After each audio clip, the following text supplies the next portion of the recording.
कर्म का बंधन अवश्य निर्मित होता है, किंतु कार्य का बंधन निर्मित नहीं होता पार्थ। तुम्हें कर्म और कार्य के बीच क्या भेद है, ये जानना आवश्यक है। सभी कर्म कार्य, किंतु सभी कार्य कर्म नहीं। कर्म उस कार्य को कहते हैं जिसके साथ फल की आशा जुड़ी। मनुष्य जब भी सुख की, संपत्ति की, प्रशंसा की आशा रखकर कोई कार्य करता है तो वो उस कार्य के फल से बंध जाता है। जब किसी कर्म को फल की आशा से किया जाए तो उसे सकाम कर्म योग कहते हैं, और जब किसी कर्म को बिना किसी फल की आशा से किया जाए तो उसे निष्काम कर्म योग कहते हैं। इसी कारण से उसे बार बार जन्म लेना पड़ता है। वास्तव में मनुष्य को कोई कर्म नहीं बांधता, कर्म से जुड़ी आशाएं उसे बांधती।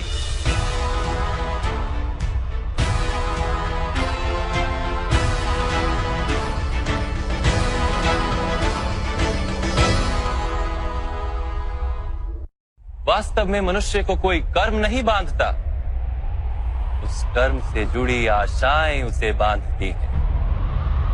वो कैसे माधव?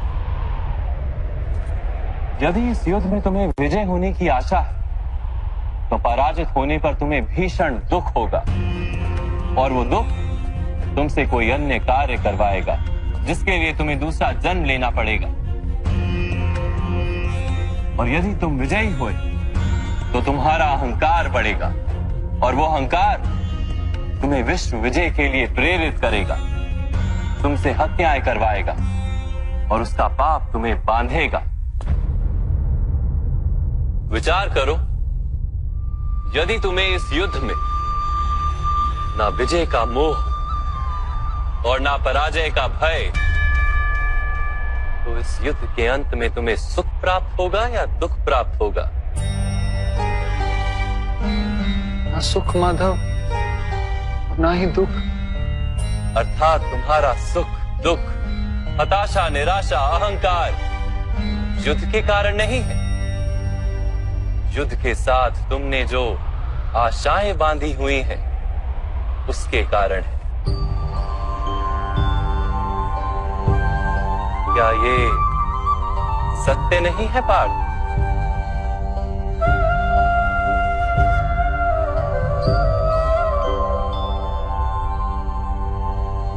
सुख दुखे समे कृत्वा लाभा लाभो जया जयो ततो युद्धाय युज्यस्व नैवं पाप मवाप्स्यसि।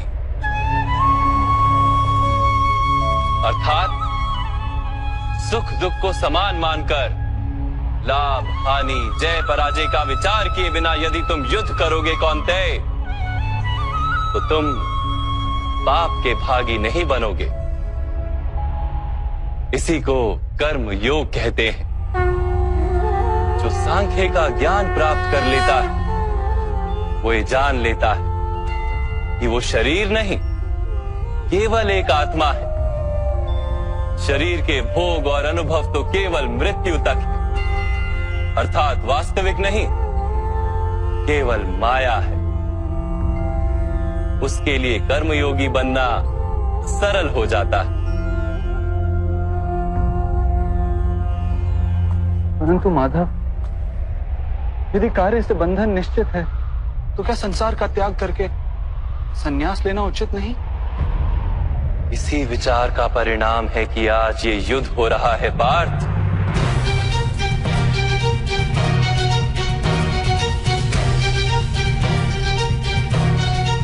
विचार करो, जब सत्व गुण से भरे धर्म को जानने वाले लोग कर्मों का त्याग करते हैं,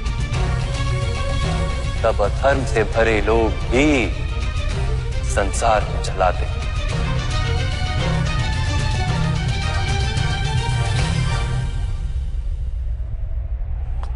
यदि महामहिम ने संसार का त्याग ना किया होता तो आज अधर्म इतना बढ़ता ही नहीं।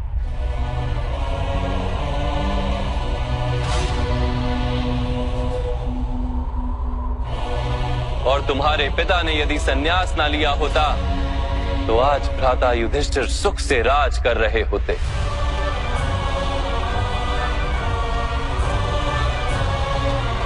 और अपनी प्रजा को न्याय और धर्म का ज्ञान दे रहे होते।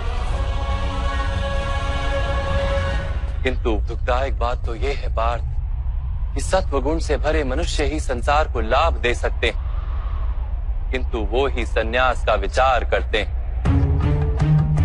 जैसे जल तो भाप बनकर उड़ जाता है और कीचड़ वहीं पड़ा रहता है, वैसे सत्वगुणी सज्जन लोग तो संसार का त्याग कर देते और तमस से भरे अधर्मी लोग संसार में कार्य करते हैं।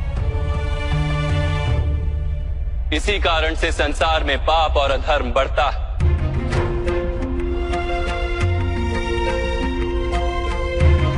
किंतु कर्मयोग इस विचित्र स्थिति से सारे संसार का रक्षण करता है। कर्मयोगी फल की आशा का त्याग करता है, किंतु कर्मों का त्याग नहीं करता। वो इसी संसार में रहता है सन्यासी की भांति, सारे कार्य करता है किंतु उनमें लिप्त नहीं होता। कर्मयोगी अपनी संतानों से, स्वजनों से, अपनी प्रजा से कोई अपेक्षा या आशा नहीं रखता। स्वयं उसे संन्यास का लाभ होता है, किंतु समाज को संसारी की भांति लाभ देता।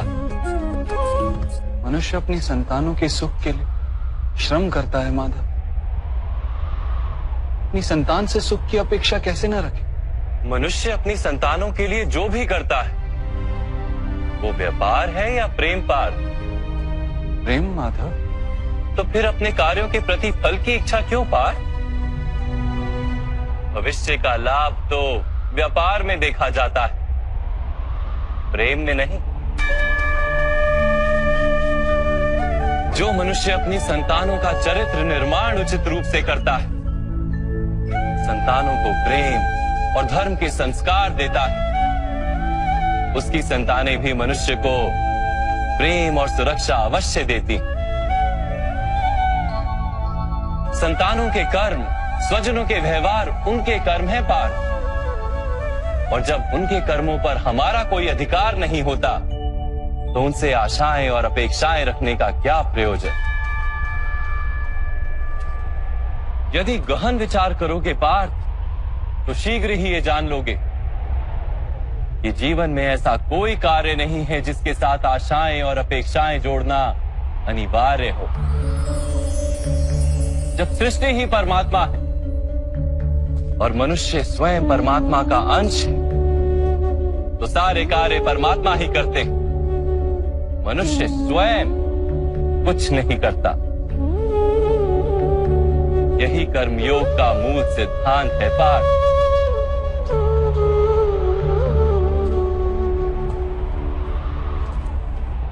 तुम्हें भी कर्मयोगी बनकर ये युद्ध करना आवश्यक है पार्थ। त्रिगुणिया विश्या वेदा निस्त्रिगुण्यो भवार्जुना, निर्द्वंद्वो नित्य तत्वस्थो निर्योग क्षेम आत्मवान। तीन गुणों का त्याग करके निर्गुण बन जाओ पार्थ, इस द्वंद्व से मुक्त हो जाओ। सदा सत्व अर्थात परमात्मा में बुद्धि लगाकर कर्तव्य का वहन करते रहो। कुछ प्राप्त करने की इच्छा और कुछ प्राप्त किए हुए का रक्षण करने का विचार त्याग दो पार्थ, और अपनी आत्मा को स्वतंत्र कर।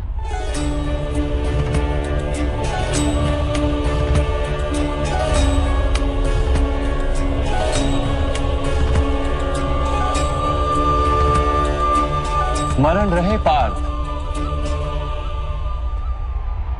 कर्मण्यवाधिकारस्ते मा फलेषु कदाचन मा कर्म फल हेतुर्भु मा ते संगोस्त्व कर्मणि।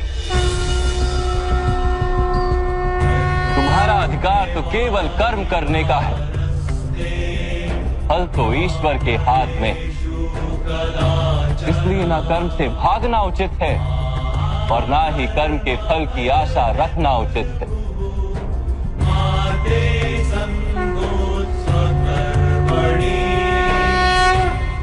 जो फल का त्याग कर दे परंतु कर्म का त्याग ना करे, ऐसे कर्म योगी को कैसे जाना जा सकता है माधव?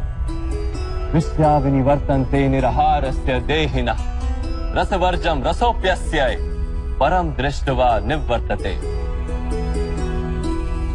सुनो पार्थ, जो स्वाद से छूटने के लिए भोजन का ही त्याग कर देता है, वास्तव में उसके मन से स्वाद की लालसा कभी जाती ही नहीं।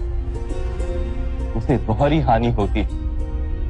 एक तो वो निर्बल हो जाता है, जिसके कारण परमात्मा को प्राप्त करने का जो प्रयत्न अनिवार्य है उसे वो नहीं कर पाता, और दूसरा, सदा ही उसका मन स्वाद की लालसा से भरा रहता है।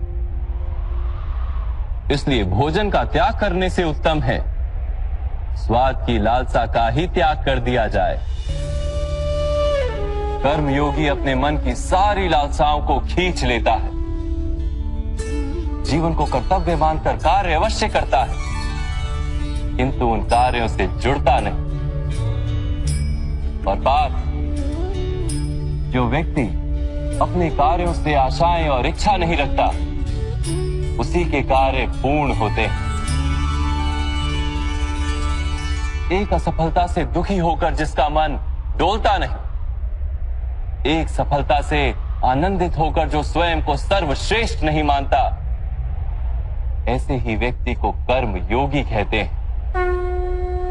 और ऐसा व्यक्ति जीवन में बार बार सफल होता है।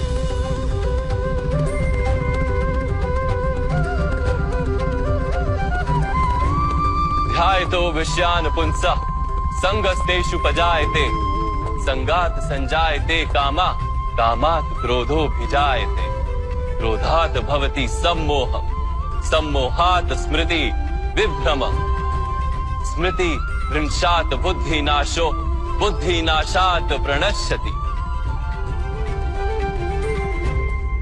फल की आशा से कामना प्रकट होती है, और कामना का तो स्वभाव है असंतुष्ट रहना। असंतोष से क्रोध उत्पन्न होता है, और क्रोध से मोह जन्मता है। मोह के कारण व्यक्ति आचार और व्यवहार का ज्ञान ही भूल जाता है। ज्ञान के जाने से बुद्धि चली जाती है, अनुचित प्रकार के कार्य होने लगते हैं, और समाज ऐसे व्यक्ति का शत्रु बन जाता है। और अंत में ऐसे मनुष्य पूर्णतः पतन हो जाता है।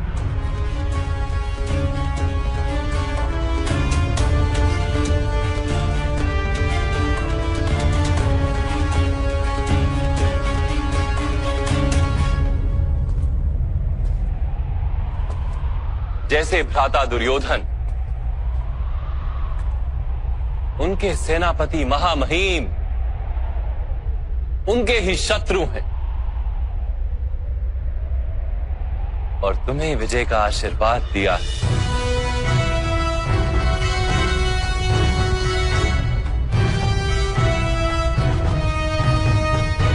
पार्थ, कर्मयोग ब्रह्म विद्या का दूसरा चरण है।